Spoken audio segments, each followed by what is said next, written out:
Assalamualaikum warahmatullahi wabarakatuh. Innal hamdalillah nahmaduhu wa nasta'inuhu wa nastaghfiruh wa na'udzu billahi min syururi anfusina wa min sayyiati a'malina. May yahdihillahu fala mudhillalah wa may yudlil fala hadiyalah. Asyhadu an la ilaha illallah wa asyhadu anna Muhammadan abduhu wa rasuluh la nabiyya ba'da.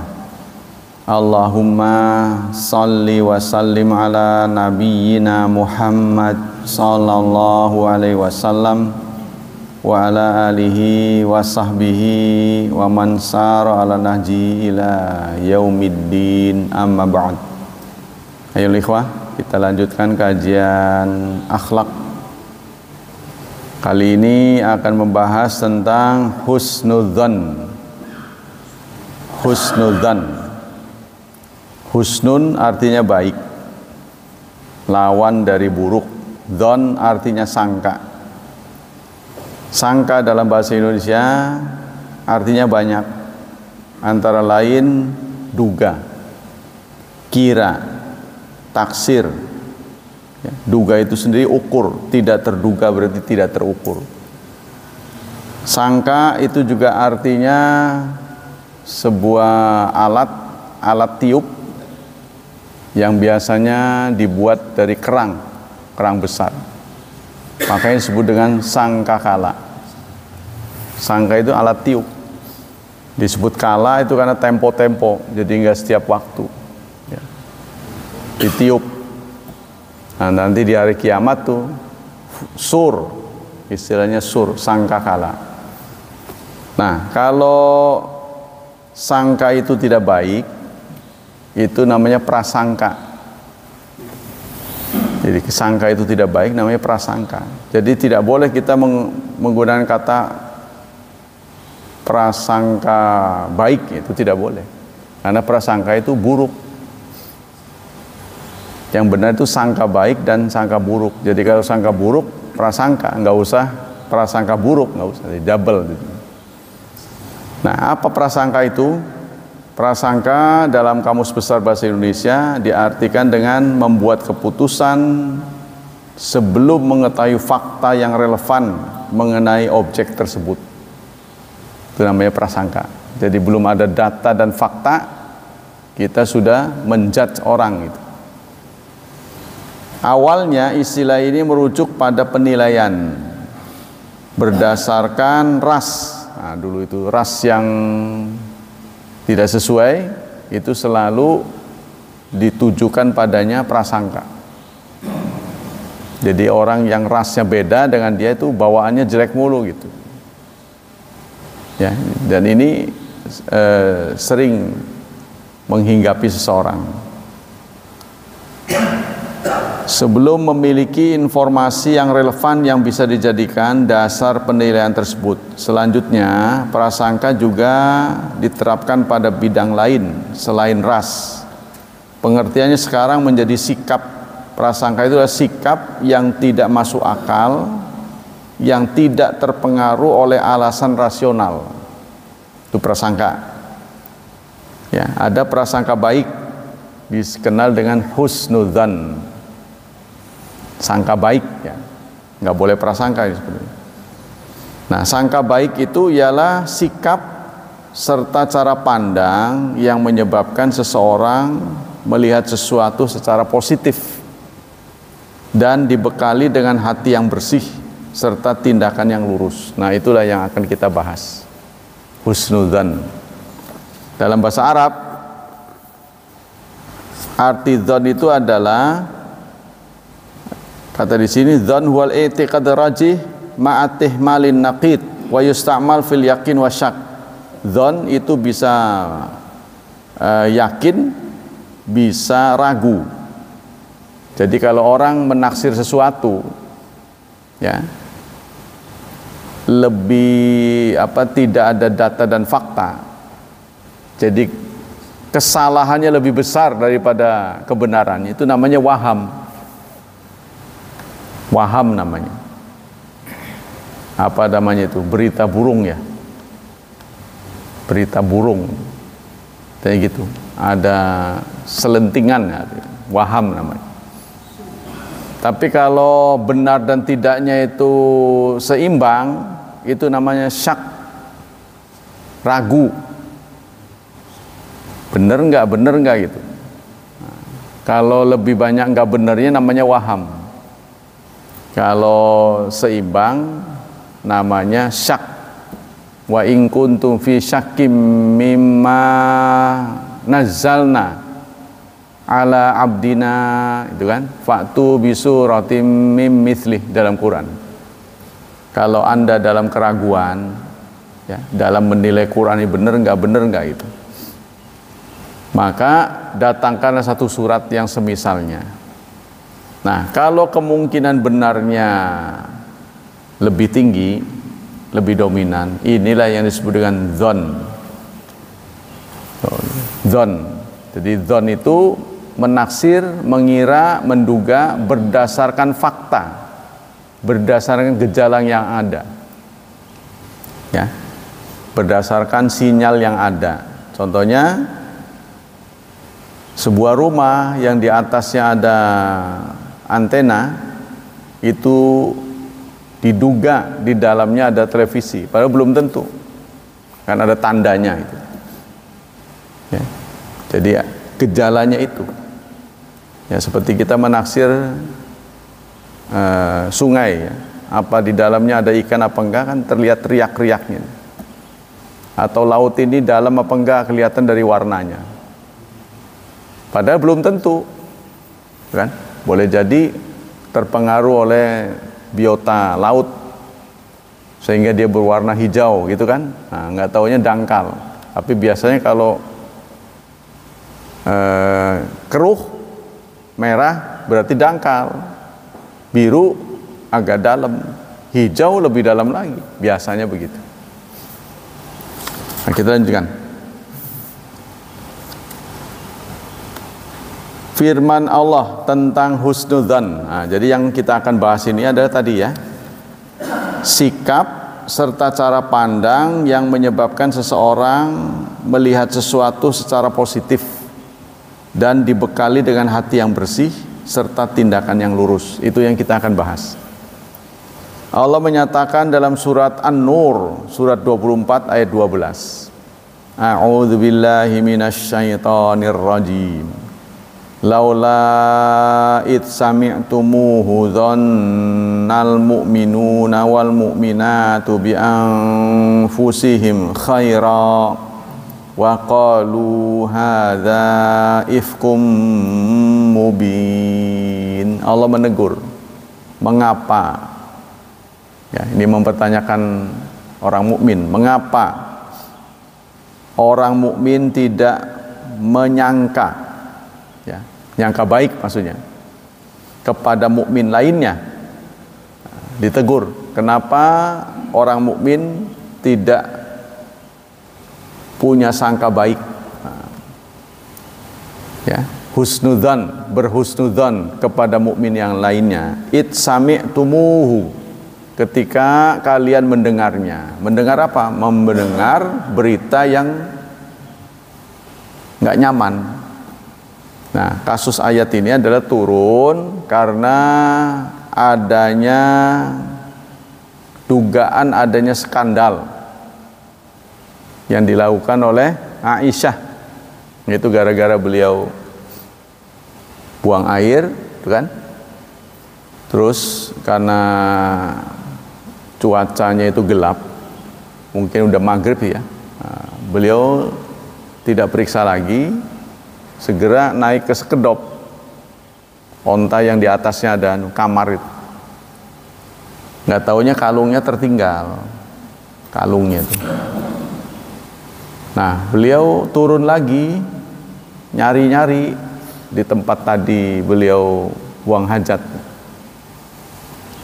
Sementara sekedop ini jalan, ya, karena Aisyah ini ramping langsing, jadi begitu juga masih kanak-kanak, jadi berat tubuhnya ini tidak terlalu berpengaruh gitu kan. Ya sama dengan motor Vespa lah. Ada boncengan apa enggak ngaruh gitu ya. Makanya suka terjadi istri ketinggalan. Kalau Vespa, kalau motor kan sek gitu, kerasa itu berat kan. Vespa mah enggak, ngancreng aja. Ujung-ujungnya berantem, ketinggal. Itu karena kuatnya tenaga. Sama dengan ini. Karena tubuh Aisyah itu ringan. Lagi pula beliau langsing ya. Nah, terus itu beliau lagi nyari-nyari kalung ketinggalan. Nah, Rasulullah setiap ada rombongan, beliau menempatkan inspeksi. Jadi berapa kilo gitu. Ada yang sengaja ditinggal, prajurit, untuk mencari kemungkinan kalau ada yang bermasalah gitu. Karena ini kan dulu kan begitu tuh, konvoi ya. Jadi pasti ada pasukan yang meneliti lah. Apa ada yang ketinggalan, apa ada yang bermasalah gitu. Itu yang terakhir. Nah, itulah dia menemukan Aisyah. Ya. Kan itu bukan jalan pintas yang biasa dilalui orang. Warawiri gampang, kalau kita mau ketinggalan tinggal nyetop angkot. Di zaman dulu nggak ada, Sahara, akan berbahaya sekali itu kan. Maka itu dia dapatilah Aisyah, diboncengin sama dia. Tuh, pakai tapi beliau sendiri turun. Sofan ini. Beliau sendiri turun menuntun itu Aisyah, karena itu ibu negara kan, diminta untuk di atas walaupun usianya masih rendah ya. Lah inilah kemudian disuarakan sebagai terjadi tadi skandal selingkuh. Nah, itu sempat marak, membuat sulit sehingga Sayyidina Ali waktu itu ditanyai pendapat, ya Rasulullah, orang semacam Aisyah itu banyak, ngapain engkau mau meladeni dia sementara Madinah ini goncang dengan berita itu. Jadi Rasulullah dianggap diselingkuhi lagi. Ngapain, udah ceraiin aja. Ketika Ali dimintai pendapat, kemudian sahabat-sahabat terdekat Aisyah ditanya, bagaimana sikap Aisyah menurut Anda? Apa ganjen, apa ledek, kata orang sini, genit apa? Kan nggak bisa orang dituduh begitu saja tanpa sikap-sikap sebelumnya kan. Saya tidak pernah melihat Aisyah itu lalai, dia bilang, kecuali Aisyah itu suka pada mainan, dia bilang, masih kekanak-kanakan lah singkatnya. Satu saat beliau melintir tepung terigu, tuh, sampai tepung terigunya belum jadi nih, jadi biasa kan.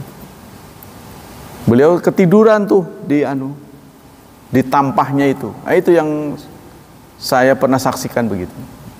Kelalaian yang dibuat oleh Aisyah. Selebihnya kami tidak melihat. Beliau ya begitu itu. Nah, itu kesaksian orang yang dekat dengan Aisyah. Aisyah sendiri kemudian pulang ke rumah orang tuanya, saking nggak tahan itu, karena ada tuduhan seperti itu. Jadi menunggu keputusan dari Allah, sampai kemudian Allah menurunkan keputusan bahwa Aisyah bebas dari segala tuduhan. Nah, inilah salah satunya turun. Kenapa orang mukmin itu tidak melakukan tindakan preventif mencegah tersiarnya berita, ya, dengan tidak menyiar-nyiarkan dulu sebelum dipastikan berita itu A atau B gitu. Nah, ini menjadi petunjuk buat kita, jangan cepet ya, kalau kita medsos sekarang kan, jangan cepet diposting lagi ke orang lain. Belum tentu berita yang kita dapat itu benar. Sebab sekarang member dari WA ini nggak terbatas ya, bisa sampai 1000. Kalau kemarin-kemarin kan cuma 230 sekian. Orang mau masuk lagi nggak bisa. Kalau sekarang banyak itu, dan itu sekali tekan. Nah ini anehnya, saya perhatikan itu, ada orang-orang tertentu, anggota member yang suka provokatif. Maksudnya belum diperiksa benar apa enggak, kirim gitu. Atau karena itu berita dulu disampaikan sekarang, sehingga dilihatnya, padahal itu sudah dulu, ya sudah out to date, sudah basi itu, berita basi ditampilkan lagi. Nah inilah, contohnya dalam mengupdate berita, ya, tentang bencana gempa di Turki contohnya, kan itu kan selalu angkanya selalu berubah-berubah, ya kan? Karena memang ditemukan. Sekarang sudah mendekati 10.000 apa ya korbannya, ya karena dicari. Luar biasa ya, karena itu terjadi, banyak pakar sih mengatakan, padahal itu tadinya terlihat ada gejala di Indonesia. Sampai pernah diberitakan oleh badan ini klimatologi dan geofisika akan terjadi di Sunda, Selat Sunda kan, sehingga sempat geger tuh pabrik-pabrik penyediakan alat pendeteksi sampai paling canggih. Di pabrik-pabrik biasanya masih ada sisa tulisan jalur evakuasi. Alhamdulillah nggak terjadi. Karena orang hanya bisa membaca gejala. Dari dulu sampai sekarang tidak ada satupun orang yang bisa mendeteksi, mengira-ngira gitu, kapan akan terjadi gempa. Tapi hanya dilihat dari gejalanya saja. Jadi seumur dunia ini pernah terjadi kebenaran di Cina. Jadi diperkirakan akan terjadi gempa, sehingga mereka mengevakuasi dulu, benar ada gempa. Tapi itu pun cuma sekali. Keduanya gagal, ketiganya gagal. Jadi singkatnya sampai sekarang nggak ada yang bisa. Sebab kalau bisa, pasti Mbah Marijan tuh nggak mati. Karena dia adalah juru kuncen, ya kan? Kuncennya kan? Terjadi gempa begini, diomongi suruh pulang cepet, turun. Wah, enggak bakal meletus ini. Dapat firasat saya. Karena dia yang diadukan, penjaganya itu. Akhirnya mati dalam keadaan telungkup. Kena lahar. Yang kesiat mah itu wartawannya. Nah inilah, jadi azab Allah itu tidak bisa dibaca oleh manusia. Berkali-kali Allah menyampaikan, bagaimana kalau kamu dalam keadaan bertransaksi lalu Allah datangkan azab, bisa kamu menolaknya? Bagaimana kamu sedang tertidur? Kemarin yang terjadi di Turki itu katanya subuh ya, subuh. Nah mudah-mudahan kita selamat ya. Kita lanjutkan. Qala Ibnu Asyur fihi tambihun. Ayat ini mengingatkan kita, memberikan tahdzir, peringatan, anna haqqal mukmin, bahwa seorang mukmin, sikap seorang mukmin, idza sami'a qalatan, jika dia mendengar berita fi mukminin, tentang seorang mukmin yang lain, ayyabnal amra fiha ala dzan la ala syak, hendaklah dia berbaik sangka. Jadi kalau ada berita terhadap temannya, dia harus berbaik sangka, jangan menuduh dulu gitu. Summa yanzuru fi qara'inil ahwal wa salahiyatil maqam, baru kemudian kalau dia dituntut untuk bicara yang baik dulu gitu. Kalau nggak punya data, katakan tidak punya, jangan berkomentar ya. Sebab di ayat yang lain ada gini,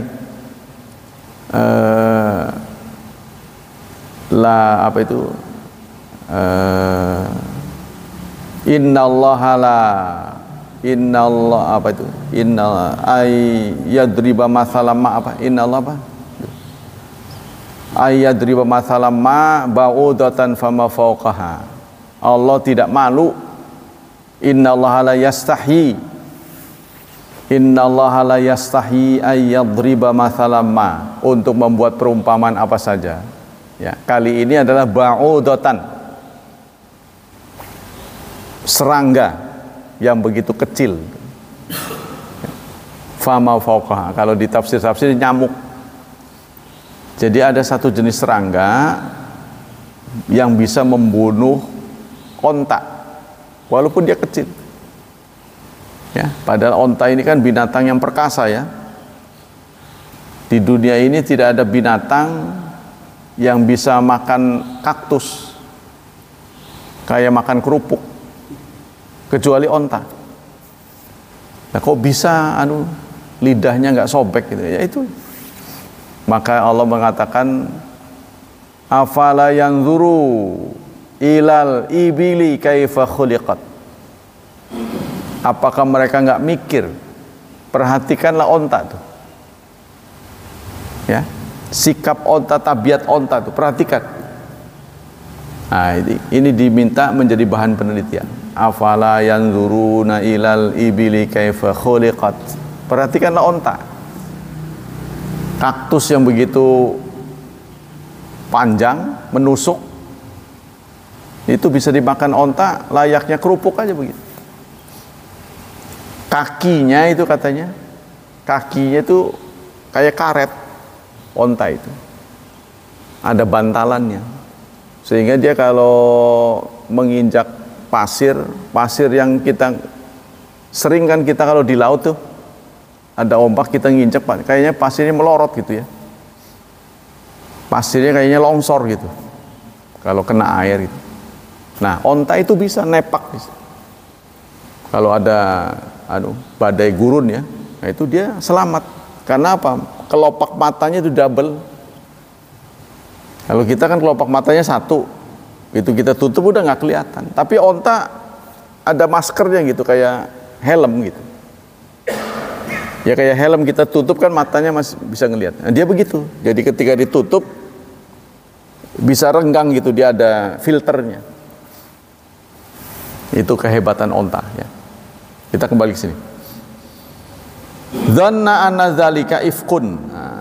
Idza nusiba su'un ila man urifa bil khair, apabila suatu berita buruk, ada berita buruk yang diposting ya, diarahkan kepada orang yang kita sudah kenal baik, dzanna dzalika ifkun, sebaiknya dia berprasangka ya bahwa itu adalah hoax, berita bohong, wabuhtan dan kebohongan, hatta yattadihal burhan, sehingga jelas ada pengakuan.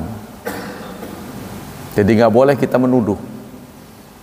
Wa fi ta'ridun, dan ini juga merupakan ta'rid ya.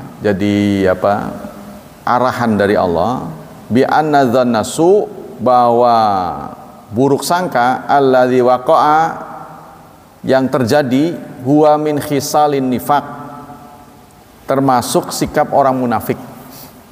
Aku muslim itu jangan latah ya dengan mengatakan wah ini karena yang kena gempa ini dosanya banyak. Enggak juga sih. Seperti hari ini para ahli menyatakan Kalimantan itu aman, sehingga itulah kenapa IKN diarahkan ke sana. Cuma persoalannya kita lagi susah itu aja. Apa tepat gitu kan? Karena itu membutuhkan dana besar. Nah, itu. Soal kita pindah ke sana mungkin patut kita pertimbangkan. Karena itu daerah yang aman. Kalimantan diprediksi berdasarkan ilmu geologi tidak akan gempa. Jadi infrastruktur akan aman gitu. Maksudnya begitu. Ya memang gempa nggak ada, cuma banjirnya itu. Ya, nah itu. Waqala Abu Hayyan al-Andalusi fihi tambihun. Nah, ini karena kecerdasan orang-orang Eropa itulah dia hidup dengan aman. Nah, kita ini termasuk ring of fire. Kita ini ada cincin ini. Ya, artinya cincin api. Jawa ini ada cincin api, jadi gak aman kita sebenarnya. Tapi Allah berikan ganti dengan kesuburan. Yang gempa ini jadi penyebabnya subur gitu. Memang itu goncang-goncang sedikit, nggak sering sih. Cuma dihadiahi oleh Allah, lahannya subur. Nah, itu. Dzannal khair wa ayaqula binan ala dzanniha hadza ifkun mubin. Jadi kita kalau mendapat berita yang buruk kepada orang yang kita percaya, sebaiknya kita komen yang baik sebelum kita mendapat kenyataan, gitu ya. Wa hakadza bilafdhis sarih bi bara'ati akhihi. Nah, ini kalau orang tidak bisa menjaga sikap seperti ini bisa bercerai. Bisa bercerai.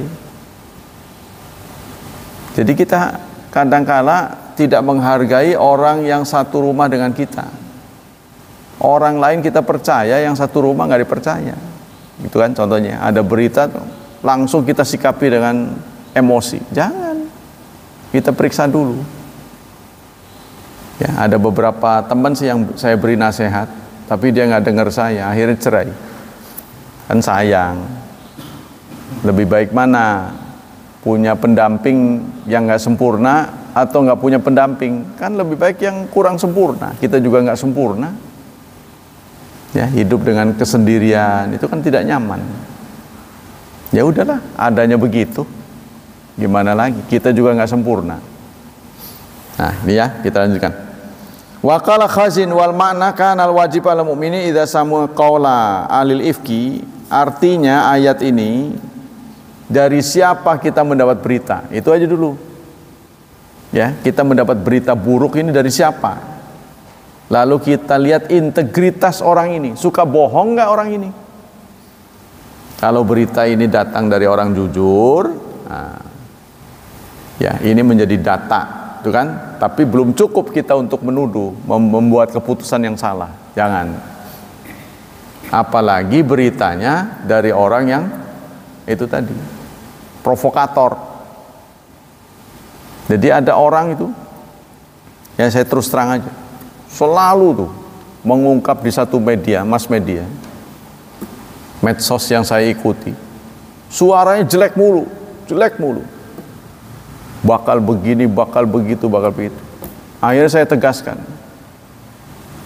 saudara jangan menghina presiden saya. Seburuk-buruknya dia adalah presiden saya. Anda tidak cukup data untuk menghina dia. Ya kalau kita nggak terima kebijakannya oke lah, tapi jangan menuduh. Udah nggak lagi dia. Kalau kamu menghina, ini lama-lama kamu akan berurusan dengan yang berwajib, kena pasal, dan yang kena kita semua. Udah kamu simpen aja dalam hatimu. Kalau nggak benar, ya udah jangan sampai kamu begitu. Ya sejelek-jeleknya sikap dari petinggi kita, ya dia juga pejabat negara. Negara ini negara kita, ya kita perbaiki bersama. Bukan berarti kita lawan gitu kan, kita musuhi. Ya, kalau musuh nanti terjadi chaos, yang rugi kita sendiri.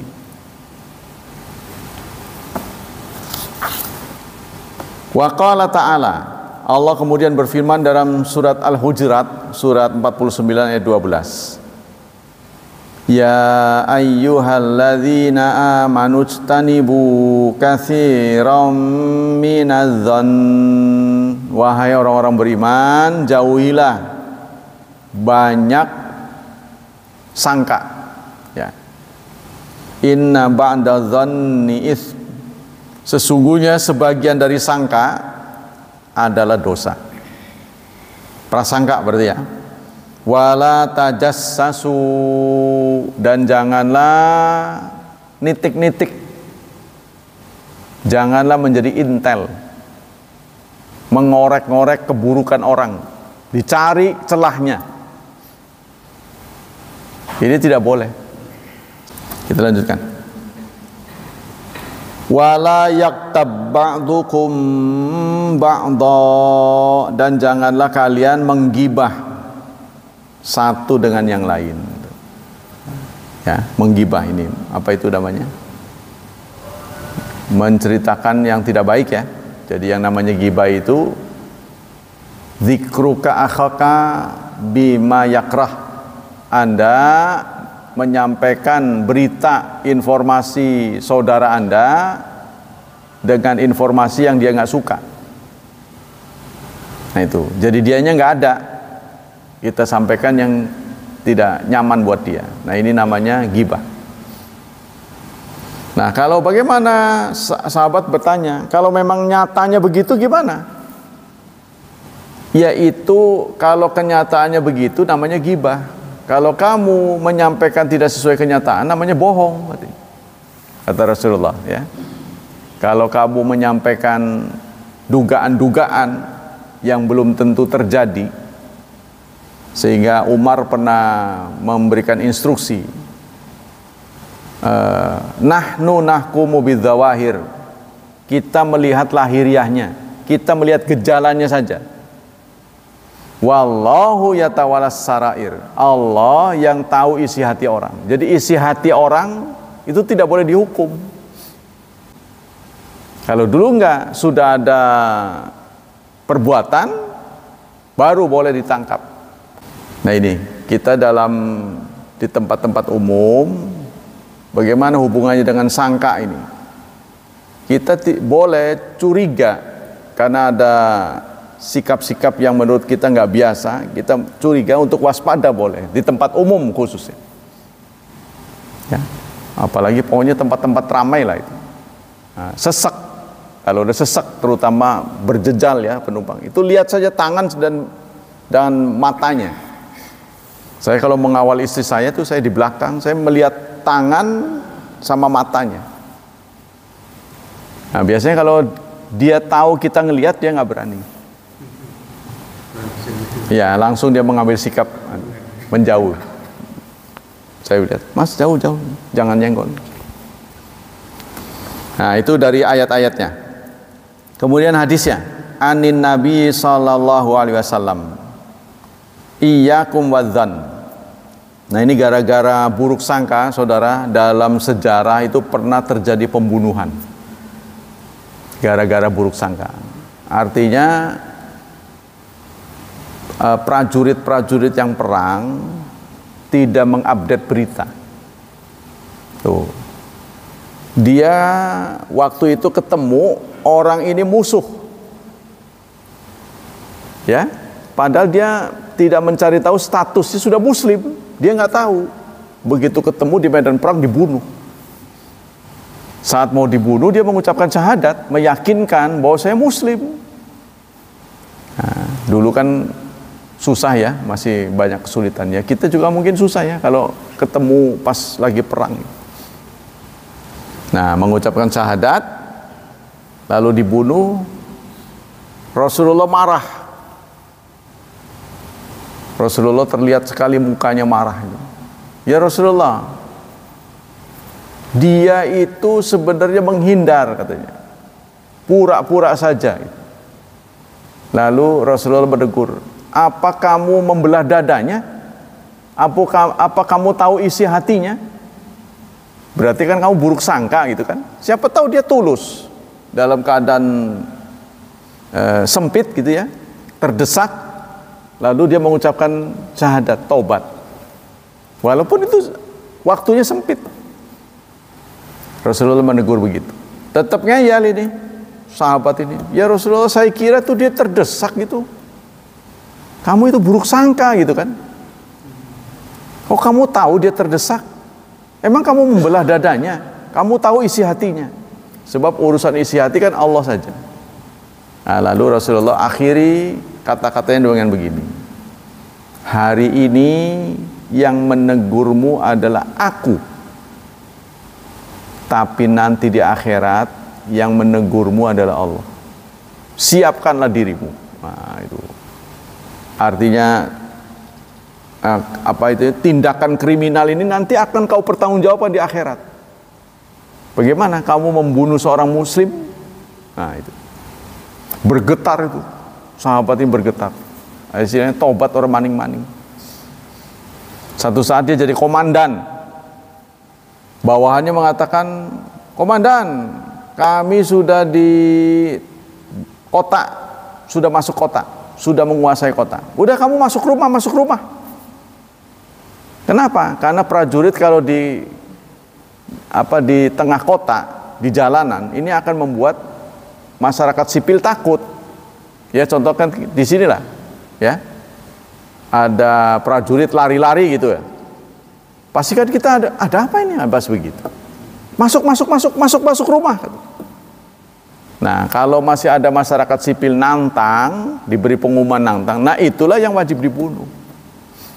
Gitu maksudnya. Jangan sampai salah orang gitu.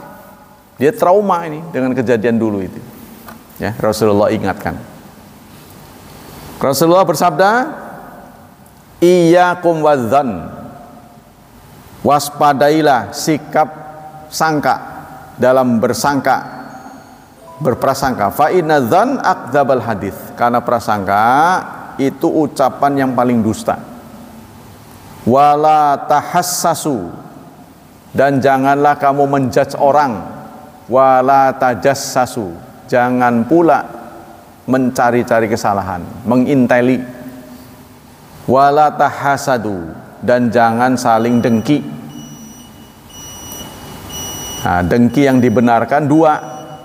La hasad illa fisnain. Jadi dengki itu kan menginginkan sesuatu. Kalau ingin sesuatu yang dimiliki orang menjadi punya kita, positif sifatnya, ini bukan hasud, namanya idola. Ya, berubah namanya menjadi idola. Dalam bahasa Arab namanya ghibthah. Rasulullah mengatakan tidak ada hasud kecuali pada dua orang. Tidak boleh kita mengidolakan kecuali dua orang. Satu, alim. Orang alim. Orang yang berilmu. Lalu dia gunakan ilmunya itu untuk belajar dan mengajar. Mencerdaskan orang lain. Yang kedua, al-ghani, orang yang kaya, yang dipakai kekayaannya itu untuk menyokong kebaikan, ya, untuk mendorong pengajian, untuk membeli buku, bangun pesantren, membangun masjid, pokoknya kebaikan banyak. Nah, ini yang patut diidolakan. Rasulullah tidak menyebut penguasa yang dengan kekuasaannya itu menolong kebaikan, menjauhkan kemungkaran, tidak dituju. Kita kembali sini. Qala Nawawi, wala tadabaru, dan janganlah saling bertolak belakang. Wala tabaghadu, dan janganlah saling benci. Wa kunu ibadallah ikhwanan, jadilah sesama hamba Allah menjadi ikhwan, menjadi saudara. Kalau orang itu lebih tua daripada kita, berarti dia kakak kita. Tapi kalau lebih muda, dia adalah adik kita. Tapi ini sifatnya teori saja. Qala al-Ghazali, la yahaqqiquhu fi nafsi bi'aqtin wala fi'lin, la fi qalbi wala fil jawarih, amma fil qalbi fa bitaghayyur ila nufrah wal karaha. Artinya kita tidak boleh, ya, hati kita berubah menjadi nufrah. Nufrah itu menjadi jauh, harusnya menjadi dekat. Wa amal fil jawari, itu terlihat dari gejalanya, hatinya menjadi benci, karena melihat orang tertentu yang bukan satu dengan dia, ya, berbeda lah singkat ini, orang yang berbeda dengan dia. Adapun dalam anggota tubuh, pada anggota tubuh, fabil amal bimujibihi, dengan amal yang mengarahkan kita ke sana. Wasyaitanu qad yaqarrira qalbi bi'atna makhilatin masa'atan nas. Setan selalu memprovokasi supaya hati kita itu tidak stabil, tidak normal melihat orang. Tuh, karena dipengaruhi tadi suku, ya, latar belakang, nah, terus bahasa, gitu ya. Nah, ini. Wa yalqa ilaihi anna hadza min fatanika, dan bahkan setan menyatakan ini kecerdasan Anda. Wa sur'ati fahmika wa dzakaika wa anal mu'min yanzuru binurillah. Seorang mukmin yang sejati, dia akan melihat, mendengar, menilai itu dengan cahaya Allah. Jadi dengan standar yang ada. Jadi melihat itu jangan tidak adil gitu. Kalau teman terlihatnya terang, kalau bukan teman gelap, hitam. Seperti orang berkacamata hitam, kacamata buat las. Nah, jadi kelihatannya begitu, jangan sampai begitu. Harus semua sama. Nah, ini teori ya. Teorinya begitu. Pelaksanaannya susah bukan main. Susah ya. Wa huwa ala tahqiq nadhirun bi ghururis syaitan. Sebab kalau kita melihat begitu ya, jadi mata kita ini, penglihatan kita ini terpengaruh oleh suku, terpengaruh oleh latar belakang, terpengaruh oleh jabatan, oleh golongan. Nah, itu gururus syaitan. Tipuan setan, terpedaya oleh setan. Wa ani Abbas nazara Rasulullah sallallahu alaihi wasallam ila Ka'bah. Satu saat Rasulullah melihat Ka'bah, faqal wa ma'adzama hurmataka. Alangkah tingginya kehormatanmu. Wa fi riwayat Abi Hatim lamma nazara Rasulullah ila Ka'bah qala marhaban bik min baitin ma'adzamaka wa adzama hurmataka. Walal mu'min a'zamum hurmatan indallahi minka. Satu saat Rasulullah melihat Ka'bah. Beliau berkomen, alangkah mulianya engkau. Kata Rasulullah memberi komentar, alangkah tingginya kemuliaanmu. Tapi seorang mukmin ya, kemuliaannya lebih tinggi daripada kau. Tuh, kata Rasulullah kepada Ka'bah. Betapa mulianya ya, alangkah mulianya engkau sehingga didatangi oleh semua orang dari segala penjuru. Tapi seorang mukmin lebih mulia daripada engkau di sisi Allah. Innallaha harrama minki wahidatan wa harrama minal mu'minin salasan. Allah mengharamkan engkau satu. Nah, kata Rasulullah kepada Ka'bah, kamu mah haramnya cuma satu, tapi mukmin haramnya 3. Apa ini haramnya Ka'bah ini? Ya mungkin dihina ya. Allah memuliakan kamu, jadi menghormatimu dengan satu penghormatan. Tapi kepada mukmin Allah memberikan 3 penghormatan, 3 keharaman. Apa saja itu? Pertama, damuhu, darahnya. Kita tidak boleh menumpahkan darah kaum mukmin. Ya, orang mukmin nggak boleh. Yang kedua, maluhu, hartanya. Hartanya tidak boleh berpindah kepada kita kecuali dengan kerelaan. Lanjutkan. Apa saja kalau engkau Ka'bah ini haramnya cuma satu, tapi mukmin haramnya 3. Pertama darahnya, hartanya, dan kehormatannya. Sehingga kita tidak boleh berburuk sangka. Ya, buruk sangka ini berprasangka. Sangka buruk. Nah, jadi kita harus memandang positif kepada semua orang. Sebab harga dirinya ini jangan sampai kita jatuhkan. Nah, tidak boleh. Qala Ghazali, fala yustabadzannusu illa bima yustabahu bihil mal wa huwa nafsu musyahadatihi. Kata Imam Ghazali, sangkaan buruk tidak boleh kita jatuhkan kepada seorang muslim, melainkan sama dengan harta. Harta seorang muslim bisa berpindah menjadi milik kita atas seizin dia. Jadi artinya kita tanya dulu, benar engkau melakukan ini? Gitu. Ada berita-berita tentang begini. Kita nggak kunjung nanya, hanya nyangka, curiga aja gitu. Tanyain aja langsung. Benar sampean begitu, gitu kan? Perkara dia bohong itu urusan dia dengan Allah. Oh enggak, saya nggak begitu maksudnya. Kan karena kadangkala yang dilihat dan yang didengar berbeda dengan niat, gitu kan? Berbeda dengan niatnya.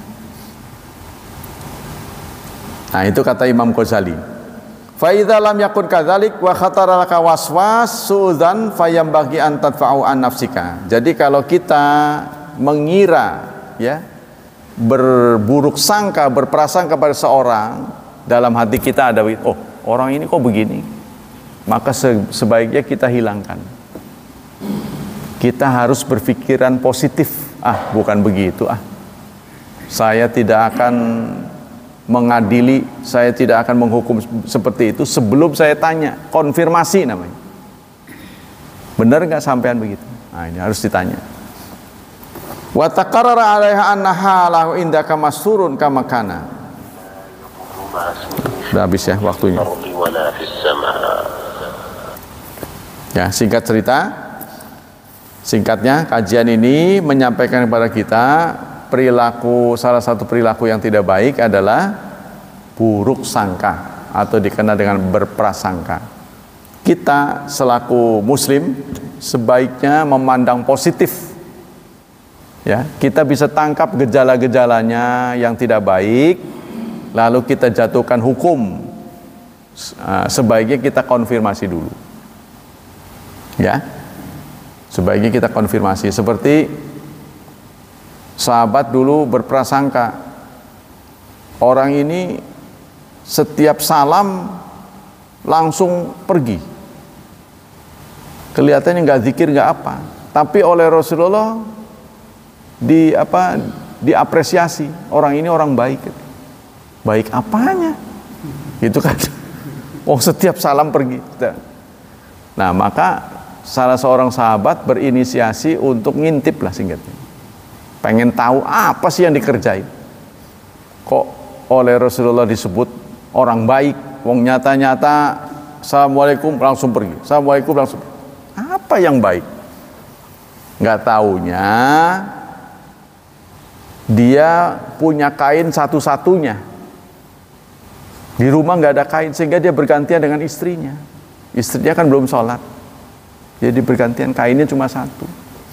Ada lagi, karena dia akan mengurus ibunya di rumah, yang Uwais Qarni itu, ngurus ibunya, jadi nyebokin, kasih makan, terus sholat, membimbing sholat.